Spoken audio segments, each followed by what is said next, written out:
ಗಣನಾಥ ಓಂ ಗಣನಾಥ ವಿಘ್ನ ವಿನಾಯಕ ಗಣನಾಥ ಗಣನಾಥ ಓಂ ಗಣನಾಥ ವಿಘ್ನ ವಿನಾಯಕ ಗಣನಾಥ ಪಾರ್ವತಿ ಸುತುಡಯ್ಯ ಗಣನಾಥ ಪರಮ ಪಾವಿತುಡಯ್ಯ ಗಣನಾಥ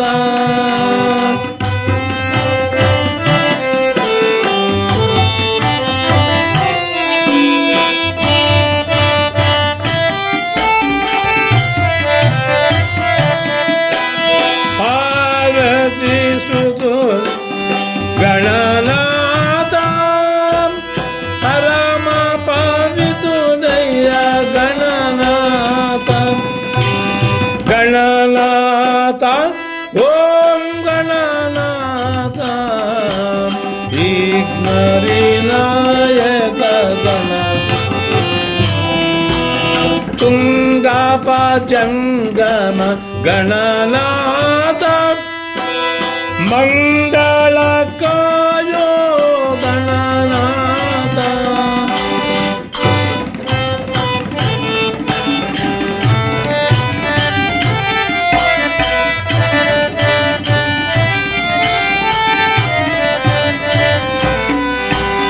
ತುಂಗಾಪ ಜಂಗಮ ಗಣನಾಥ ಮಂಗಳಕಾಯೋ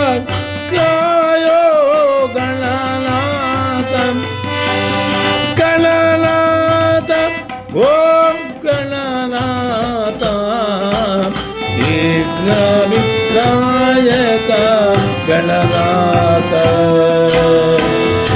ಓಂ ಚರಿತಂ ರಘುನಾಥಸ್ಯ ನಾಥಸ್ಯ ಶತಕೋಟಿ ಭವಿಚ್ಚರಂ ಏಕೈಕಮಕ್ಷರಂ ಪ್ರೋಕ್ತಂ ಮಹಾಪಾತಕನಾಶನಂ ರಾಮಾಯ ರಾಮಭದ್ರಾಯ ರಾಮಚಂದ್ರಾಯ ವೇದಸೇ ರಘುನಾಥಾಯ ನಾಥಾಯ ಸೀತಾಯ ಪತೇ ಬ್ರಹ್ಮಾನಂದಂ ಪರಮಸುಖದಂ ಕೇವಲಂ ಜ್ಞಾನಮೂರ್ತಿಂ ದ್ವಂದ್ವಾತೀತಂ ಗಗನ ಸದೃಶಂ ತತ್ವಮಶ್ಯಾದಲಕ್ಷ್ಯಂ ಏಕಂ ನಿತ್ಯಂ ವಿಮಲಮಚಲಂ ಸರ್ವದಿ ಸಾಕ್ಷಿಭೂತಂ ಭಾವಾತೀತಂ ತ್ರಿಗುಣರಹಿತಂ ಸದ್ಗುರುಂ ತಂ ನಮಾಮಿ ಗುರುದೇವೋ ಮಹಾದೇವೋ ಗುರುದೇವೋ ಸದಾಶಿವಃ ಗುರುದೈವಂ ಪರಂ ಅಸ್ತಿ ತಸ್ಮೈ ಶ್ರೀ ಗುರುವೇ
ದೇವ ಬಂದವರಂ ತಾರೆಂದು ಕೇಳಿದೆ. ಅಹೋ ಚಾರಕ, ನಾವು ಯಾರೆಂದರೆ ಹ ಕೈಲಾಸವಾಸನಾದ ಪರಮೇಶ್ವರನ ಅರ್ಧಾಂಗಿಯಾದ ಪಾರ್ವತೀದೇವಿ ಅಮ್ಮಯ್ಯನವರ ಗರ್ಭದಲ್ಲಿ ಜನಿಸಿದಂತ ಎನ್ನ ಹೆಸರು ವಿಘ್ನೇಶ್ವರ ಎಂಬುವರ ಪಾಚಾರಣೆ. ಹಾಗಾದರೆ ಈ ಸುಂದರವಾದಂತಹ ಸಭಾಂಗಣಕ್ಕೆ ಬಂದ ಕಾರಣವೇನು ದೇವಾ? ಅಹೋ ಚಾಲಕ, ದೇವಾ, ಈ ಶೃಂಗಾರವಾದ ರಂಗಮಂಟಪಕ್ಕೆ ಬಂದ ತಾತ್ಪರ್ಯವೇನೆಂದು ಕೇಳಿವೆಯಾ? ಹೌದು ಸ್ವಾಮಿ. ಈ ದಿನ ಶುಭ ಕಾರ್ಯಗಳನ್ನು ನಡೀತಾ ಇದ್ದವ. ಅದಕ್ಕಾಗಿ ಆ ಶುಭ ಕಾರ್ಯಗಳಿಗೆ ನಾನು ಅಶುಭ ಇಲ್ಲದೆ ಶುಭವನ್ನು ಕೊಟ್ಟು ಹೋಗುವುದಕ್ಕೆ ಬಂದಿರೋನಪ್ಪ ಚಾರಣೆ. ಹಾಗಾದರೆ ನೀವು ಕೈಲಾಸಕ್ಕೆ ಹೊರಡುವಂತರಾಗ್ರಿ ಸ್ವಾಮಿ. ಈಗಲೇ ಕೈಲಾಸಕ್ಕೆ ಹೋಗುತ್ತಿರುವೆನು.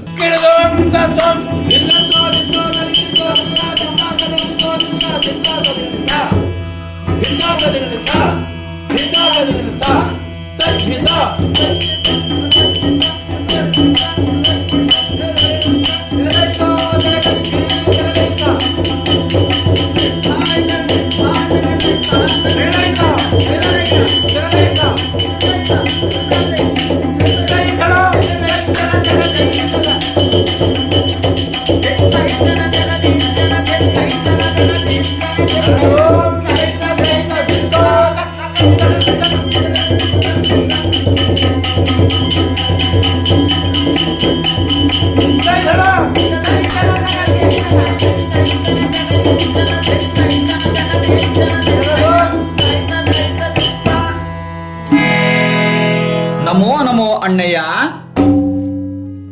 ತಮ್ಮ ಲಕ್ಷ್ಮಣ, ನಿನಗೆ ಶುಭವಾಗಲಿ ಮೇಲಕ್ಕೆ ಹೇಳುವಂತನಾಗಪ್ಪ ಲಕ್ಷ್ಮಣಮೂರ್ತಿ. ಅಹೋ ಅಗ್ರಜ, ಅಹೋ ಅಣ್ಣ ತಮ್ಮ, ನನ್ನನ್ನು ಈ ಸಭೆಗೆ ಕರೆಸಿದ ಕಾರಣವೇನು?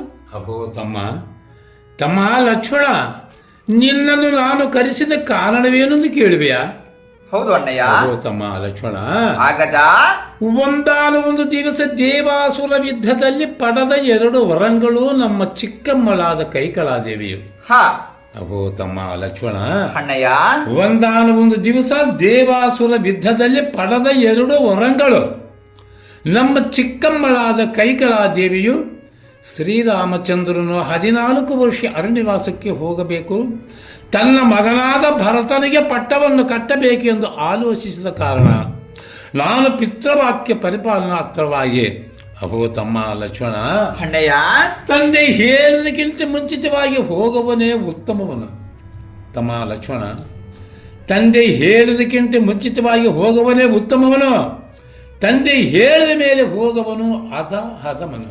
ಅದಕ್ಕಾಗಿ ತಂದೆ ಹೇಳಿದಕ್ಕಿಂತ ಮುಂಚಿತವಾಗಿಯೇ ನಾನು 14 ವರ್ಷ 14 ನಿಮಿಷದಂತೆ ವನವಾಸವನ್ನು ಕಳೆದು ಬರುತ್ತೇನೆ. ಅಹೋ ತಮ್ಮ ಲಕ್ಷ್ಮಣ, ಈ ಅಯೋಧ್ಯದಲ್ಲಿ ತಂದೆ ತಾಯಿಗಳ ಪಾದ ಪೂಜೆಯನ್ನು ಪ್ರಜೆಗಳ ಸೇವೆಯನ್ನು ನೋಡುತ್ತಾ ಸುಖದಿಂದ ಇರುವಂತನಾಗು ತಮ್ಮ ಲಕ್ಷ್ಮಣ. ಆಹೋ ಅಣ್ಣಯ್ಯ, ಅದೇನೋ ಅಗ್ರಜ ರಾಮಭದ್ರ, ಅಣ್ಣನು ಅರಣ್ಯಕ್ಕೆ ಹೋದರೆ ರಾಜ್ಯದಲ್ಲಿ ತಮ್ಮನು ಸುಖವಾಗಿರಬಹುದೇ? ಆಹೋ ಅಗ್ರಜನೆ, ಆಹೋ ಅಣ್ಣಯ್ಯ, ನಾನು ಎಷ್ಟು ಮಾತ್ರಕ್ಕೆ ನಿಲ್ಲಲಾರೆನೋ, ನಿನ್ನನ್ನು ಬಿಟ್ಟು ಒಂದು ಕ್ಷಣ ಮಾತ್ರ ಇರಲಾರೆನೋ ಅಣ್ಣಯ್ಯ. ಇರಲಿ ಅಹೋ ತಮ್ಮ ಲಕ್ಷ್ಮಣ, ಇರಲಿ ಇರಲಿ. ಹಾಗಾದರೆ ನಿಮ್ಮ ಅತ್ತಿಗೆಯಾದ ಸೀತೆಯನ್ನು ಕರೆತರುವಂತನಾಗಪ್ಪ. ನಿಮ್ಮ ಅಪ್ಪಣೆಯಂತೆ ಕರೆತಿರುವೆನು ಅಗ್ರಜ. ಅಮ್ಮ ಜನನಿ, ಅಣ್ಣನ ಆಜ್ಞೆಯಾಗಿದೆ, ಶೀಘ್ರವೇ ಬರುವಂತಳಾಗು.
ನಮೋ ಕಾಂತ. ಅಹೋ ಕಾಂತೆ, ನಿನಗೆ ಶುಭವಾಗಲಿ. ಮೇಲಕ್ಕೆ ಹೇಳುವಂತಳಾಕೆಯಾಗ. ಕಾಂತ, ಎಲ್ಲಿಗೆ ನಿನ್ನ ಪಯಣ? ಕಾಂತ, ನಾನೊಂದು ಪರಿ ಹೇಳುವೆನು, ಚೆನ್ನಾಗಿ ಪಾಲಿಸು. ಅದೇನು ವಿಸ್ತಾರವಾಗಿ ಹೇಳುವಂತಳಾಗೆ ರಮಣಿ. ಹಾ.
ಅಹೋ ಕಾಂತ, ನನ್ನನ್ನು ಕರೆಸಿದ ಕಾರಣವೆಂದು ಹೇಳುವೆಯಾ? ಅಹೋ ರಮಣಿ ಕಾಂತ, ನಿನ್ನನ್ನು ನಾನು ಕರೆಸಿದ ಕಾರಣವೇನೆಂದು ಕೇಳುವೆಯಾ? ಏಕೆಂದರೆ ಒಂದಾನೊಂದು ದಿವಸ ದೇವಾಸುರ ಯುದ್ಧದಲ್ಲಿ ಪಡೆದ 2 ವರಗಳು ನಮ್ಮ ಚಿಕ್ಕಮ್ಮಳಾದ ಕೈಕಳಾದೇವಿಯು ನನ್ನ ತಂದೆಯಾದ ದಶರಥ ಮಹಾರಾಜನಿಗೆ 2 ವರವನ್ನು ಕೇಳಿದ್ದಳಂತೆ. ಅಹೋ ಕಾಂತೆ, ಒಂದು ವರವು ಶ್ರೀರಾಮಚಂದ್ರನು 14 ವರ್ಷ ಅರಣ್ಯವಾಸಕ್ಕೆ ಹೋಗಬೇಕು, ತನ್ನ ಮಗನಾದ ಭರತನಿಗೆ ಪಟ್ಟವನ್ನು ಕಟ್ಟಬೇಕೆಂದು ಆಲೋಚಿಸಿದ ಕಾರಣ ಪಿತೃವಾಕ್ಯ ಪರಿಮಾತ್ರವಾಗಿ 14 ವರ್ಷ 14 ನಿಮಿಷದಂತೆ ವನವಾಸವನ್ನು ಕಳೆದು ಬರುತ್ತೀನಿ. ಅಹೋ ಕಾಂತೆ, ಅಹೋ ರಮಣಿ, 14 ನಿಮಿಷದಂತೆ ವನವಾಸವನ್ನು ಕಳೆದು ಬರುತ್ತೇನೆ. ಈ ಅಯೋಧ್ಯದಲ್ಲಿ ಅತ್ತೆ ಮಾವಂದರ ಪಾದ ಪೂಜೆಯನ್ನು ಮಾಡುತ್ತಾ ಸುಖದಿಂದ ಇರುವಂತಳಾಗೋ ಕಾಂತೆಯೇ ಗುಣವಂತೆ. ಅಹೋ ಕಾಂತ, ನೀನು ಅರಣ್ಯಕ್ಕೆ ಹೋಗಿ ವನವಾಸ ಪಟ್ಟರೆ ನಾನು ಈ ಅಯೋಧ್ಯೆಯಲ್ಲಿ ಇದ್ದು ಸುಖ ಪಡುವಳೆ? ನಾನು ಎಷ್ಟು ಮಾತ್ರಕ್ಕೆ ನಿಲ್ಲಲಾರನು ಕಾಂತ, ಪ್ರಾಣನಾಥ. ಅಹೋ ತಮ್ಮನಾದ ಲಕ್ಷ್ಮಣ. ಅಹೋ ಅಣ್ಣಯ್ಯ. ಅಹೋ ತಮ್ಮನಾದ ಲಕ್ಷ್ಮಣ. ಆಗಜ, ನಾನು ಅರಣ್ಯಕ್ಕೆ ಬರಬಲೆಂದು ಹಠ ಮಾಡುತ್ತಿರುವಳು ನಿಮ್ಮ ಅತ್ತಿಗೆಯಾದ ಸೀತೆ. ಅಹೋ ತಮ್ಮ ಲಕ್ಷ್ಮಣ. ಅಣ್ಣಯ್ಯ, ನಾವು 3 ಕೊಲತು ತಡ ಮಾಡದೆ ಅರಣ್ಯಕ್ಕೆ ಹೋಗೋ ನೋಡಿ ತಮ್ಮ ಲಕ್ಷ್ಮಣ. ಅದೇ ಪ್ರಕಾರವಾಗಲಿ ಆಗ್ರಜನೆ.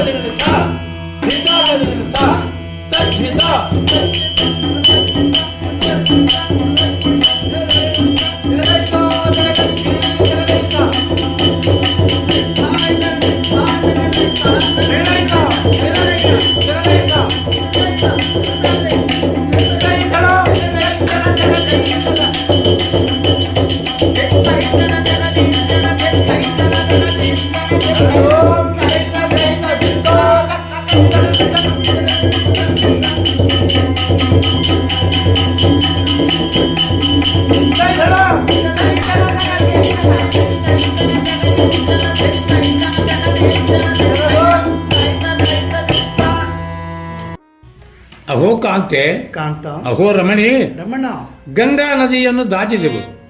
ಈ ಅರಣ್ಯದಲ್ಲಿ ಹುಲಿ, ಕರಡಿ, ಸಿಂಹ, ಶಾರ್ದೂಲ, ಗಂಡ ಭೇರುಂಡ ಹೆತ್ತ ರಾಕ್ಷಸಿಗಳು ಇರುವ ಸ್ಥಳವಿದು. ಅಹೋ ಕಾಂತೆ, ಭಯಪಡದೆ ಮೆಲ್ಲನೆ ಅಡಿ ಇಡುತ್ತಾ ಬರುವಂತಳಾಗೋ ಕಾಂತೆ ಗುಣವಂತೆ.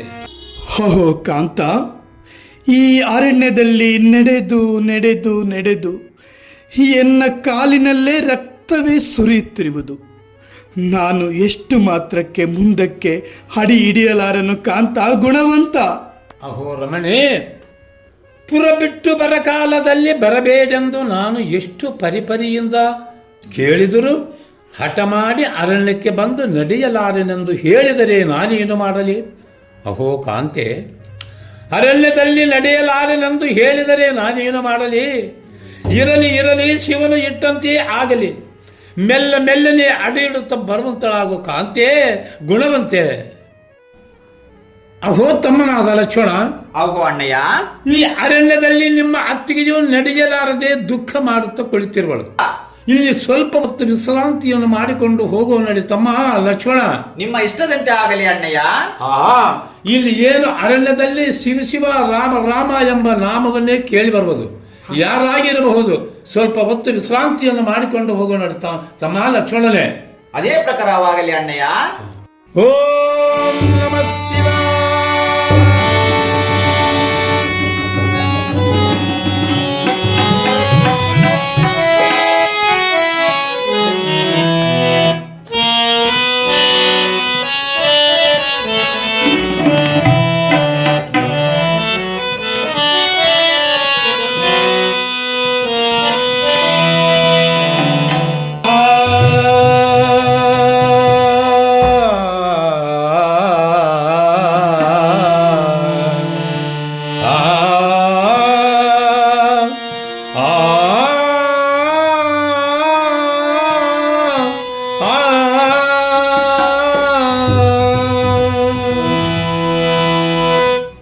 ರಂಗ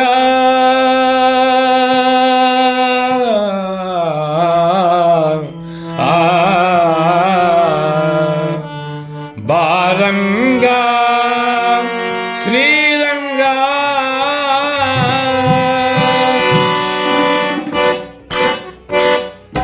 ಬಾರಂಗ ಎಂದು ಬಾಯಿಗೆ ಬರಲಿ, ಬಾರಂಗ ಎಂದು ಬಾಯಿಗೆ ಬರಲಿ. ಹರಿನಾರಾಯಣ ಹರಿನಾರಾಯಣ ನಿನ್ನ ನಾಮ ಸ್ವರನೆ, ಹರಿನಾರಾಯಣ ನಿನ್ನ ನಾಮ ಸ್ವರನೆ. ಬಾರಂಗ ಶ್ರೀರಂಗ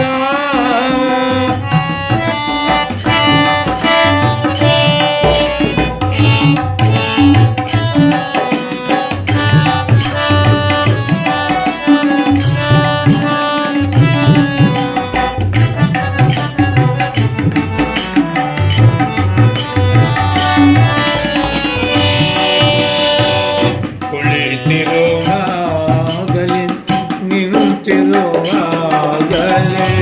ಕುಳಿತಿರುವಾಗಲೇ ನಿಂತಿರುವಾಗಲೇ,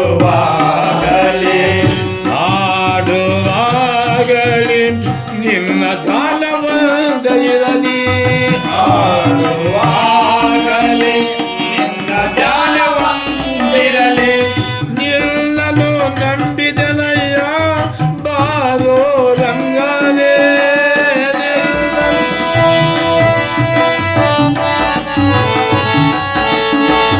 ನಿನ್ನನು ನಂಬಿದನಯ್ಯ ಬಾರೋ ರಂಗನೇ. ಜಗದೋದ್ಧಾರಕ ಜಗದೋದ್ಧಾರಕ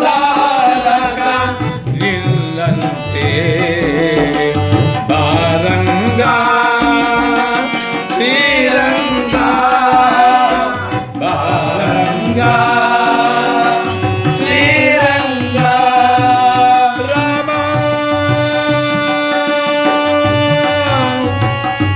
ರಾಮ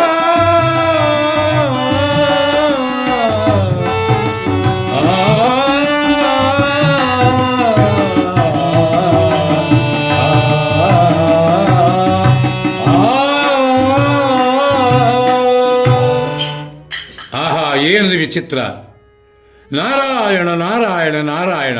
ಆಹಾ, ಈ ಅರಣ್ಯದಲ್ಲಿ ಎಲ್ಲಿ ನಾನು ಕುಳಿತು ತಪಸ್ಸವನ್ನು ಮಾಡಿದರೆ ನನ್ನ ತಪಸ್ಸಕ್ಕೆ ಭಂಗ ಮಾಡುತ್ತಿರುವರಲ್ಲ, ನನ್ನನ್ನು ಕಾಯುವರ್ಯಾರು, ನನ್ನನ್ನು ರಕ್ಷಣೆ ಮಾಡುವರ್ಯಾರು? ಹರೇ ಹರೇ ರಾಮ ಹರೇ ರಾಮ ಹರೇ ರಾಮ. ಆಹಾ, ಏನು ಅಲ್ಲಿ ನೋಡಿದರೆ ಯಾರು ರಾಜರಂತೆ ಕಾಣುತ್ತಿರೋದು. ಹೋಗಿ ನೋಡುವೆನು. ಅಯ್ಯ, ನೀವು ಯಾರು? ನೀವು ಈ ದೇಶದ ರಾಜರು. ಈ ಘೋರವಾದ ಕಾನನದಲ್ಲಿ ನೀವೇತಕ್ಕೆ ಬಂದಿರುವಿರಿ? ಅಹೋ ರಾಜರೇ, ಅಯ್ಯ, ನಾವು ಯಾರೆಂದರೆ ಅಯೋಧ್ಯ ನಗರವನ್ನು ಪರಿಪಾಲಿಸುವಂಥ ದಶರಥ ಮಹಾರಾಜನ ಮಕ್ಕಳು. ನನ್ನ ಹೆಸರು ಶ್ರೀರಾಮಚಂದ್ರನು. ಈತನೇ ನನ್ನ ತಮ್ಮನಾದ ಲಕ್ಷ್ಮಣನು. ಈಕೆಯೇ ನನ್ನ ಸತಿಯಾದ ಸೀತೆ. ತಂದೆ ಅನುಮತಿಯಿಂದ 14 ವರ್ಷ ಅರಣ್ಯವಾಸಕ್ಕೆ ಬಂದಿರುವೆವು. ನಾವು ಇರುವುದಕ್ಕೆ ಏನಾದರೂ ಒಂದು ಸ್ಥಳವನ್ನು ತೋರಿಸುವಂತ ನಾಗಪ್ಪ ಮುನೇಶ್ವರನೇ. ಅಹೋ ಶ್ರೀರಾಮಚಂದ್ರ, ಈ ಅರಣ್ಯಕ್ಕೆ ಬಂದಿದ್ದು ನೀನು 33 ಕೋಟಿ ದೇವತೆಗಳು ಮಾಡಿದ ಪುಣ್ಯ ಫಲವು. ಏಕೆಂದರೆ ನಾನು ಎಲ್ಲಿ ಕುಳಿತು ತಪಸ್ಸನ್ನು ಮಾಡಿದರೆ ಈ ರಾಕ್ಷಸರ ಬಾರಿ ಹೆಚ್ಚಾಗಿರುತ್ತದೆ. ನನ್ನನ್ನು ರಕ್ಷಣೆ ಮಾಡು, ನನ್ನನ್ನು ಕಾಪಾಡು ದೇವ. ಹಾಗಾದರೆ ನಾವು ಇರುವುದಕ್ಕೆ ಏನಾದರೂ ಒಂದು ಸ್ಥಳವನ್ನು ತೋರಿಸುವಂತನಾಗು. ಅಹೋ ಶ್ರೀರಾಮಚಂದ್ರ, ನಿನ್ನ ತಮ್ಮನ ಕೈಯಿಂದ ಅಕ್ಷಂತುಲಾಗಿದ್ದ ಕೂಡಲೇ ವಜ್ರ ವೈಡೂರ ರಕ್ತ ಮುತ್ತುಗಳಿಂದ ಪರ್ಣಶಾಲಿ ಆಗುವುದು. ಅದರಲ್ಲಿ ಸುಖವಾಗಿ ನೀವು ಕಾಲವನ್ನು ಕಳೆಯಬಹುದು. ಇನ್ನು ನಾನು ಹೋಗಿ ಬರುವೆನು. ಅಹೋ ರಾಮಭದ್ರ.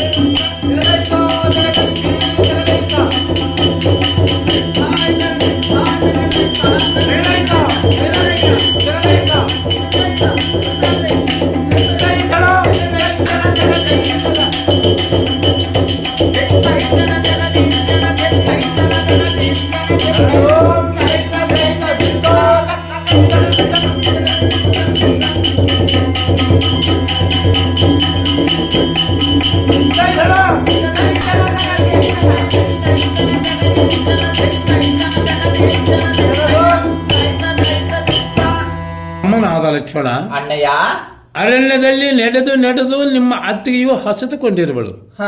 ಅಲ್ಲಿ ಎದುರಿಗೆ ಕಾಣುವ ವನಕ್ಕೆ ಹೋಗಿ ಹಣ್ಣು ತರುವುದಕ್ಕೆ ಶೀಘ್ರವಾಗಿ ಹೋಗಿ ಬರುವಂತ ನಾಗಪ್ಪ ತಮ್ಮ ಲಕ್ಷ್ಮಣ.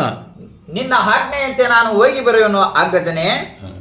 ಲಕ್ಷ್ಮಣನು ಹಣ್ಣು ತರುವುದಕ್ಕೆ ಏ ರೀತಿಗೆ ಹೋಗುತ್ತಿರುವನಪ್ಪ ಅಂತಂದರೆ,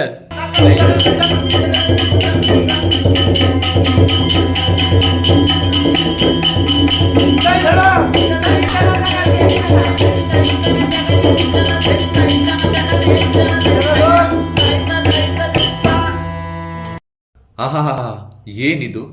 ಎಷ್ಟೊಂದು ಸುಂದರವಾಗಿರುವುದಲ್ಲ ಈ ವನವು. ಏನಿದು ವಿಚಿತ್ರ? ಅಣ್ಣನ ಆಜ್ಞೆಯನ್ನು ಪಡೆದುಕೊಂಡು ಈ ವನಕ್ಕೆ ಬಂದರೆ ಈ ಪೊದೆಯಲ್ಲಿ ನೋಡಿದರೆ ಚಂದ್ರ ಶೋಭಿತವಾದ ಒಂದು ಖಡ್ಗವು ನಿಂತಿರುವುದಲ್ಲ. ಆಹಾ ಆಹಾ, ಇದನ್ನು ನೋಡಿದರೆ ಸೂರ್ಯ ಚಂದ್ರರಂತೆಯೇ ಬೆಳಗುತ್ತಿರುವುದು. ಏನಾದರೂ ಆಗಲಿ, ಇದನ್ನು ಹಿಡಿದು ಒಂದು ಸಾರಿ ಈ ಪೊದೆಯನ್ನು ಸವರಿ ಬಿಡುವೆನು.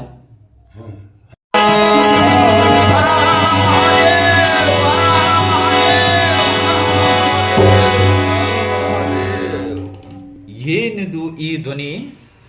ಏನಿದು ಈ ಧ್ವನಿ? ಖಡ್ಗವನ್ನ ಹಿಡಿದು ಈ ಪೊದೆಯನ್ನು ಸವರಿದ ಕೂಡಲೇ ಘೋರವಾದ ರಕ್ತವು ಕಂಡು ಬಂದಿತ್ತಲ್ಲ. ಶಿವ ಶಿವ ಶಿವ ಶಿವ, ಇದರಲ್ಲಿ ಯಾವ ತಪಸ್ವಿ ಯೋಗಿಗಳು ಯಾರು ತಪಸ್ಸು ಮಾಡುತ್ತಿದ್ದರೇನು? ಪಾಪಕ್ಕೆ ಗುರಿಯಾದನೆಲ್ಲ. ಏನಾದರೂ ಆಗಲಿ, ನಮ್ಮ ಅಣ್ಣನ ಬಳಿ ಹೋಗಿ ಕೇಳಿಕೊಳ್ಳುವೆನು. ಅಣ್ಣ ರಾಮಭದ್ರ, ರಾಮಚಂದ್ರ. ಅಹೋ ತಮ್ಮ ಲಕ್ಷ್ಮಣ, ಏತಕ್ಕೆ ಚಿಂತಕ್ರಾಂತನಾಗಿ ಇರುವೆ? ನಿನ್ನ ಮುಖವನ್ನು ನೋಡಿದೆ ಬಾಡಿ ಹೋದ ಬಳ್ಳಿಯಂತೆ ಕಾಣುತ್ತಿರೋದು. ಏತಕ್ಕೆ ಚಿಂತೆ? ಅಹೋ ತಮ್ಮ ಲಕ್ಷ್ಮಣನೇ, ಅದೇನು ಹೇಳುವಂತನಾಗಪ್ಪ ತಮ್ಮ. ಅಣ್ಣ, ಏನೊಂದು ಹೇಳಲಿ? ನಿನ್ನ ಆಜ್ಞೆಯಂತೆ ಹಣ್ಣು ತರುವ ಸಮಯದಲ್ಲಿ ಚಂದ್ರ ಶೋಭಿತವಾದ ಒಂದು ಖಡ್ಗವು ಕಂಡಿತು. ಅದರ ಹದವನ್ನು ನೋಡಬೇಕೆಂದು ಪೊದೆಯನ್ನು ಸವರಿದೆನು. ಅದರಲ್ಲಿ ಘೋರವಾದ ಹರಿಯುವ ರಕ್ತವೇ ಕಂಡು ಬಂದಿತು. ಯಾವ ಮುನೇಶ್ವರರು, ಯಾವ ಜಪತಪಾದಿಗಳು ತಪಸ್ಸು ಮಾಡುತ್ತಿದ್ದರೋ ಏನೋ. ಅಣ್ಣಯ್ಯ, ಪಾಪಕ್ಕೆ ಗುರಿಯಾದೆನು. ಅಣ್ಣ ರಾಮಭದ್ರ, ನನ್ನನ್ನು ರಕ್ಷಣೆ ಮಾಡು, ರಕ್ಷಣೆ ಮಾಡು. ಅಹೋ ತಮ್ಮ ಲಕ್ಷ್ಮಣ, ಅಣ್ಣಯ್ಯ, ಭಯಪಡಬೇಡ. ಏಕೆಂದರೆ ಈ ಭರದ್ವಾಜನು ಹೇಳಿದ ಮಾತು ನಿಜವಲ್ಲವೇ? ಅಹೋ ತಮ್ಮ ಲಕ್ಷ್ಮಣ, ಅಣ್ಣಯ್ಯ, ಈ ಅರಣ್ಯದಲ್ಲಿ ಶೂರ್ಪನಖಿ ಮಗನಾದ ಜಂಬಕಾಸುರನು ಘೋರವಾದ ತಪಸ್ಸವನ್ನು ಮಾಡುತ್ತಿದ್ದನಂತೆ. ಆ ಶಿವನ ಪ್ರಭಾವದಿಂದಲೇ ನಿನ್ನ ಕೈಯಿಂದ ಅವನ ಹತವಾದನು. ಅಹೋ ತಮ್ಮ ಲಕ್ಷ್ಮಣ, ಭಯವೇತಕ್ಕೆ ತಮ್ಮ? ಈಗಲೇ ಆ ಜಂಬಕಾಸುರನ ತಾಯಿ ಶೂರ್ಪನಖಿ ಬಂದಿರವಳೋ ಬರುತ್ತಿರವಳೋ ಎಚ್ಚರದಿಂದ ಇರಬೇಕು ತಮ್ಮ ಲಕ್ಷ್ಮಣ. ನಿಮ್ಮ ಪ್ರಕಾರವಾಗಲಿ ಅಣ್ಣ.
Thank you.